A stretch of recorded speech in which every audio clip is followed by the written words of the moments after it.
Hi పిల్లలు, welcome to my channel. ఈరోజు మనం తెలుగు వ్యాకరణంలో వృద్ధి సంధి గురించి దాని సూత్రము, ఉదాహరణలు నేర్చుకుందాం. సూత్రం చూడండి. అకారానికి ఏ ఐలు పరమైతే ఐకారము, ఓ ఔలు పరమైనప్పుడు ఔకారము ఏకాదేశం అవుతాయి. అంటే ఆ లేదా ఆకి ఏ లేదా ఐలు పరమైనప్పుడు ఐకారము వచ్చును. అదేవిధంగా ఆ లేదా ఆకారానికి ఓ ఔలు పరమైనప్పుడు ఔకారము వచ్చును. దీనినే వృద్ధి సంధి అంటారు. ఉదాహరణతో చూడండి. రస ప్లస్ ఏక రసైక. ఇక్కడ రస అనేది పూర్వపదం, ఏక అనేది పరపదం.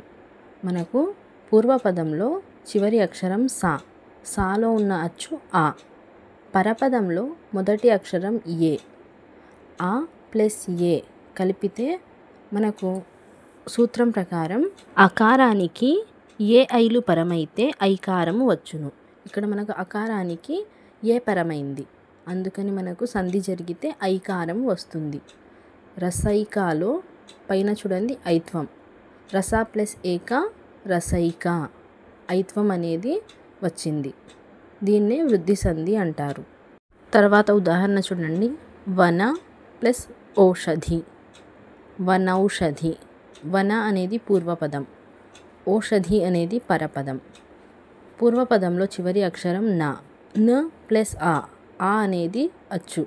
పరపదంలో ఓ అనేది మొదటి అక్షరం. ఈ రెండింటికి మధ్య సంధి జరిగితే ఆ ప్లస్ ఓ ఈజ్ ఈక్వల్స్ టు ఔ వస్తుంది. సూత్రం ప్రకారం అకారానికి ఓ ఔలు పరమైతే ఔకారము వచ్చును.